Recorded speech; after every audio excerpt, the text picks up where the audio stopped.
Hey everybody, good afternoon. Just wanted to hop on here because I have some really cool Disney lore that I want to share with you. So some of you probably remember back in 2020 in March, Disney World shut down for what we thought was going to be 2 weeks, and then they stayed more permanently closed.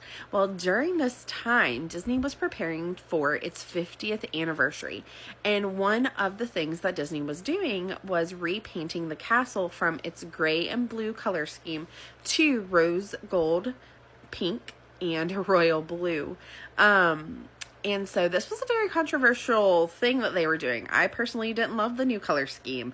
Everyone's like, oh, it's so much more royal and princess. No, I want traditional Cinderella, right?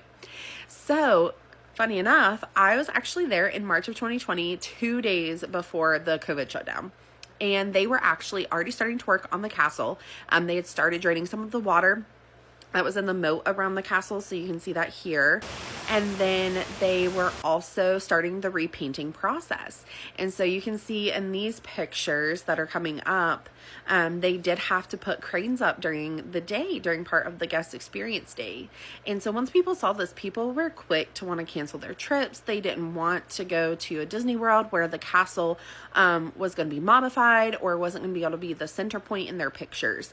And so Disney did a really, really good job of trying to make sure that those cranes were down and out of sight by noon every single day. So that way in the afternoon, the castle was still able to be there for gorgeous pictures, and that you didn't have the crane and construction work being a focal point of your Disney trip there.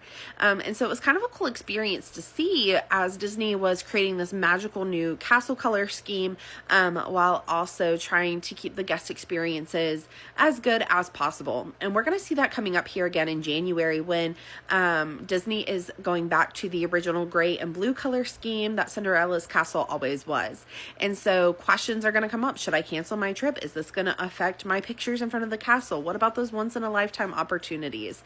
And from what we can tell, Disney's going to do the same thing that they did back in 2020. They're going to do their best to mitigate any sort of construction that would take place during the guest experience. They will do their best to, get those cranes down as quickly as they can so that guests can still have their magical moments in front of the castle. And you can see from this picture here that I definitely got my magical castle picture when I was there for 2020. So I want to know from you guys, what castle color scheme do you prefer? And would you cancel your trip just because Disney was repainting it? Or are you going to go one last time and try to get that rose gold and royal blue castle pictures before the painting really begins? Let me know down in the comments.